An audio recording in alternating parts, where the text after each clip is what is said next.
Hypertension yareɛ bi a wobɛpie ɔmanga ne mu a ɛku nipa ahodoɔ paa. Na obi bɛbisa sɛ hypertension no ɛno koraa ɛne deɛn. Wɔtwi kasa mu no yɛsi ɛyɛ mogya borosoɔ. Na mogya borosoɔ no ɛdeɛn ɛna ɛkɔfa ba. Sɛn ɛna wobɛsi die hu sɛ mewɔ mogya borosoɔ anaasɛ menni mogya borosoɔ. Ɛdeɛn na ɛkyerɛ widie no mu nsakrayɛ bɛn ɛna wobɛhu na ɛno bɛkyerɛ wo sɛ wowɔ mogya borosoɔ yadeɛ no. Wohwɛ yadeɛ hypertension na sɛ ɛba wo so a ɛyadeɛ ɛyɛ den paa sɛ wobɛtumi ahunu sɛ me mogya aboroso anaasɛ nneɛma bi ɛnhyɛ da nkɔ so ɛwɔ widie no mu yie agye sɛ adɔktafoɔ ayɛ nhwehwɛmu na yɛka akyerɛ wo sɛ sei ɛna ɛkɔ so ɛwɔ widie no mu. Ɛnɛ yi yɛsua firi adɔktafoɔ ne yɛahwɛ sɛ ɛdeɛn ɛna ɛde mogya borosoɔ no ɛba sɛn ɛna mɛfa sidie hunu sɛ yadeɛ mewɔ bi anaasɛ menni bi. Mogya borosoɔ no ahodoɔ ahen ɛna wɔ hɔ. Deɛ he ɛna menya a ɛbɛtumi akume. Deɛ he ɛna ɛha widie no. Na wɔn nyinaa yɛsua ɛde yɛfiri adɔktafoɔ nti traseɛ ne yɛnhwɛ adɔktafoɔ nkyerɛm na wankasa fa to siniani na hwɛ sɛ deɛ wɔ he ɛna ɛhaw na wahwɛ na wasia no kwan sɛdeɛ bɛyɛ a wobɛtumi atena ase akyɛ na ho ayɛ mfasoɔ ɛde ama Ghana. Ya da se no twa ba pounds ma ɛyɛ aduanan enum. Ba me ntia ɛyɛ adɔfo Samuel Ashon ya wo pokuase na ɛda wɔne ne partner ya wɔde pressure se wɔkyerɛ mu na abranteɛ bi de yi wɔ mu anya asɛm keto a ɔno ɔmafa ne security ɔmo ne yɛ adwuma. Abranteɛ na yi ɔmo ani na sɛ ɛyɛ Easter bread mo kɔ holidays ya. Ewi ase na security man hwɛ area ha man wo pon me kyerɛ ɔmo ɛyɛ industrial area ɔmo office ɛwɔ hɔ no mo na ɔmo de petrol wet 18,000 liters de agu tank mu abranteɛ na atwe tank petrol ni na afiri mu no a ɔmo hunu bebi a wafa nti ne ɔmo de kɔdan aposifo abranteɛ de Jeffrey wɔde mfie aduonu mienu 22 years or 5 feet 7 inches tall a ɔyɛ kɔkɔɔ na nneɛma brown nti wonu obi a ɔte sa ɔmo so sɛ ɔwɔ ɛyɛ ɔhefapo ɔso ɔwɔ nkraha baabi uhu abranteɛ bi a wɔde Jeffrey a n'ahosuo no te sɛ deɛ meka yi a na chɔkɔ ana Jamestown ɛhɔ baabi na ɔmo so so ɔwɔ uhu ana na wa report ama police yes a betimi afrɛ yɛ wura ɛyɛ Ashon ɛwɔ 0208843036 0208843036 mama ɛyɛ antiagi ya wɔ sunyane anapɛ mama wache me guess say ni maame no nini ɛno na sɛdeɛ fili program yi pa fili ya na me say ya adase are ya adase mo yɛ salam timu nyina ti ahunu say ya na me hu de me yɛ me ho munti ɛne yɛ wɔ ha say yɛ nti na yɛnkɔ di yɛnkɔmɔ hypertension ho nkɔmɔ ɛne yɛbɔ ne na ebufuo bebrebe nti mantbi anka obi a birthday Coleman wɔse yɛnya Shatawale ne nsɛm a yɛka ne yɛnka astrotefo a yɛn mo de boa communities na Shatawale ne Stoneboy de asɛ wɔn nim de ɛkɔ so sisi aba na obi a prison frama na cell frama ɛfa wɔn ho nkakra ɛnkɔ yie ma wɔn saa amaache net say your first say odo actually your friend Dr. George Esiama Dr. George Esiama Junior Dr. George Esiama Junior o school doctor who school me wa yeah because the name to be na herbal no ye ka obi o fo se bia obi o nyantete bia desua bia nim ene ade so most of the time I would like people to always know say na say ntete aba ye cheda bibisa wo KNUS tete eye school for efa herbal ne ade nti wo numa how bia ni hu because mpanyfo de o sa ahyase yo ye ka hypertension na yare ben.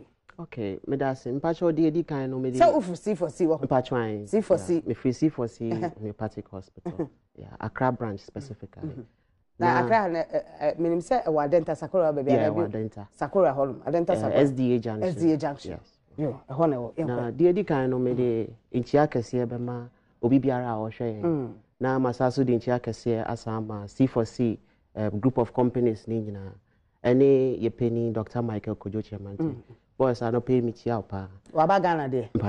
Oh, okay. Because you see our international doctor. Yes. Yeah, Germany no butu. March doctor. Okay. Mpacho ya can say hypertension. Hypertension no be say a medical term. But you breaking it down to layman you never see as here. You can say a high blood pressure.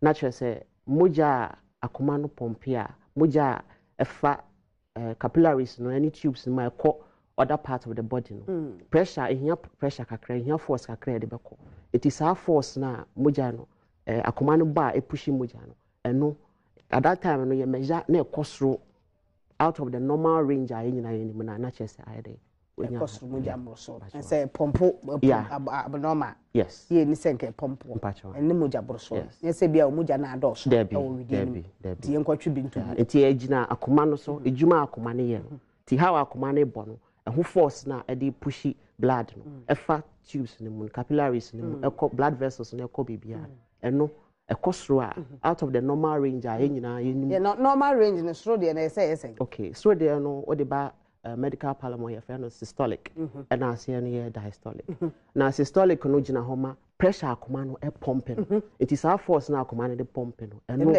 na yesro de enti eno no averagely no ye pese gina 120 na ase de no so gina 80 it is a brosa ekodu level bit is 140 90 ekonenima then your doctor based on the way who no age no na wa advice so say when yes you're careful yes because a pump abnormal yes anti 120 80 so let's say akosra 80 akosra 120 any idea but with cases bit was special cases bit say be me a diabetic no usually no because of the tension in the system any pancreas sometimes it may cost kakra until to me about roughly around 130-90 your doctor will tell you say a cost kakra but on found to a droso at that moment obey advice so especially sometimes na your diet do a high India and you know society obey advice you on a diet before and so on go further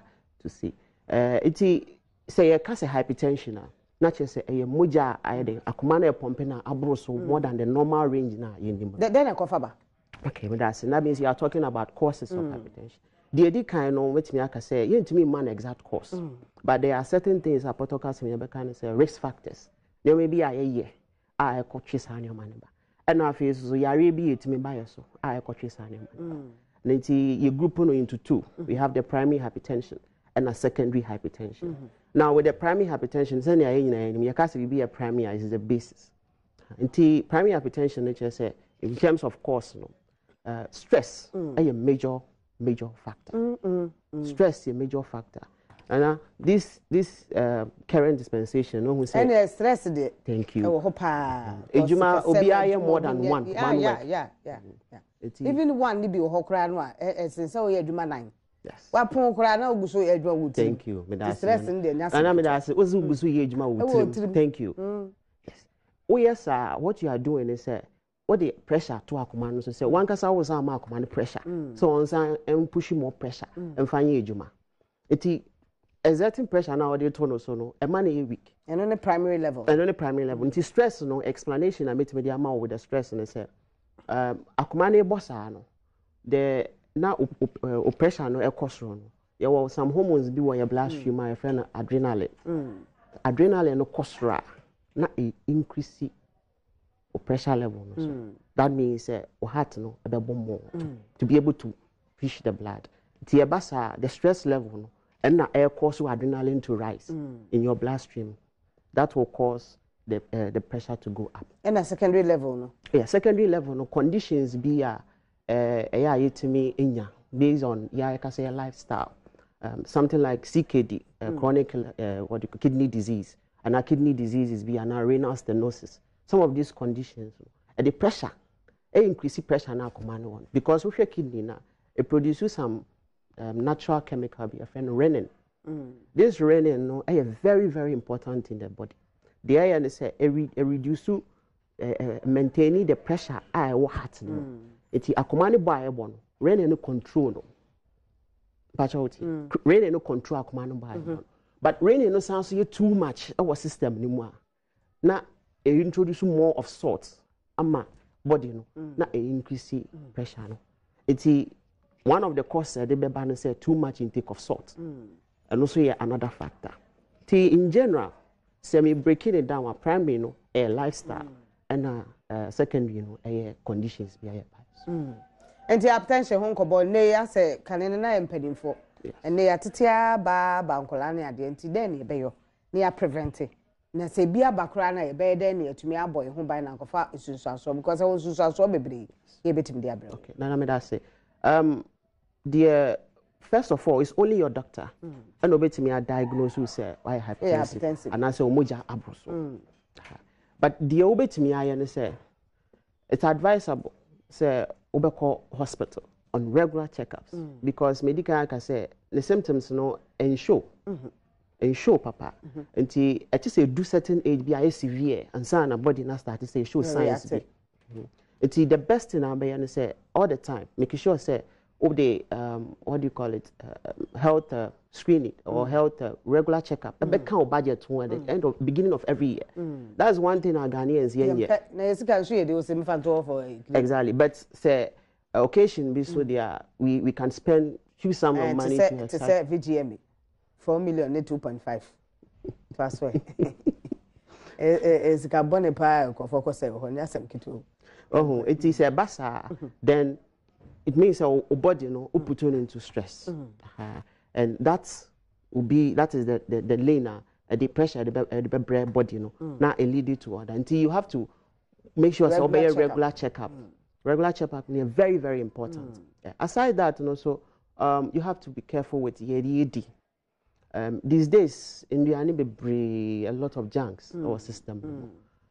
You see, capillaries, it's our blood vessels. Capillaries, are the smallest blood vessel. It's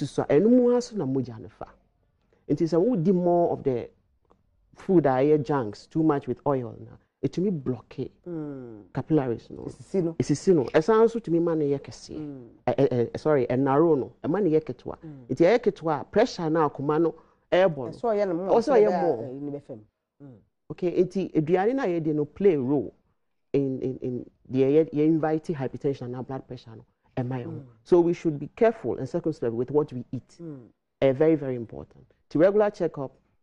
We should watch our diet and also cut down on the intake of intoxicants, alcohol, drugs, painkillers. Some people take painkillers. Some of our bodybuilders, they take some steroids, anabolic steroids, just to build the arms and the muscles. Some people also take aphrodisiacs. I don't want to mention some names. Yes. You are putting pressure on your heart to work more. Tiebasa, you can get to the hypertension. That's it. We are the only person over to me in this doctor and yourself. Until your doctor will decide, say, or no me, mobile decide as in nutrition as a beginning based on the obehono because of the age by a factor. Because age be what we do it's no cost kakra just as say nyina e bibia anyi ti akoma no so nyi ti odu baby a na afi akoma no slow down kakra until obe compare with your age.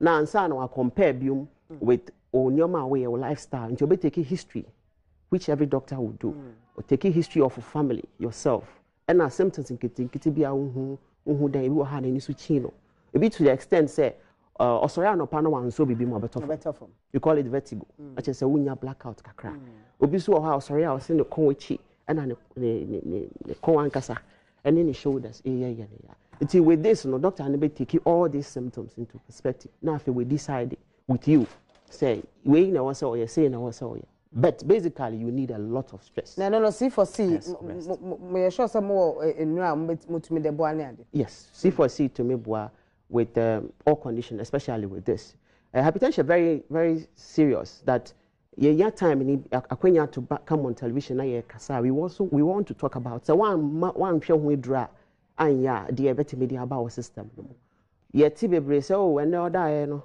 hwe no I'm sorry. Why? Because sometimes maybe I know I go stress more.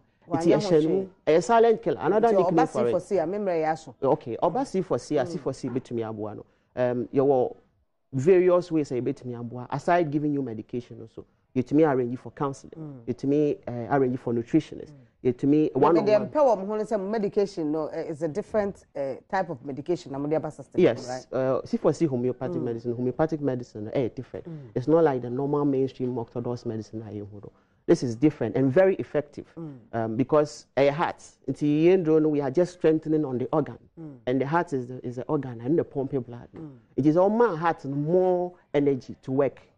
utumi pompe blood ni blood vessels no so narrow no ya direct ndroma na etimi bie kama for easy blood flow. That means circulation very good. Until numbness, me sorry, I'm anxiety 3, me how woman ni nyina abejai. And until now, the neighbor C4C here wa denta SDA junction. Yeah, SDA junction. Adenta SDA junction. Pacho we do Adenta SDA junction. Your signboard kase pa ewo esi traffic light no hope. We say C4C Homeopathic Hospital. Once I left, just it's like a 5-minute walk. Or drivers why a 2-minute drive. We do ho. We do ho my nurses no any doctors in na bejuwa feso. Na they all say yetimi ya de boa obi ha na ya ye e de aboa. Entina eno yemfa enkomodo ense he ya nonkro agba ankasa. Na nonkro ba no nim say ye so do me no prem to be say hia. Mr. Yare bi edokro wo bia na say C4C for akache hwehwe omo no omo na omoma oyare enko form enfama. They use homeopathic way from the best area side effects be any yeah betimi ebo ye papa because the junction obe homo e wo na ya brefo dan so lolonyo enemy na also the Dr. George Isiama Jr. Dr. George Isiama Jr. obekona mranti a wo mne mi shenkran very nice beautiful nurses and doctors yeah wo hu omo kura na oyare no kura so ate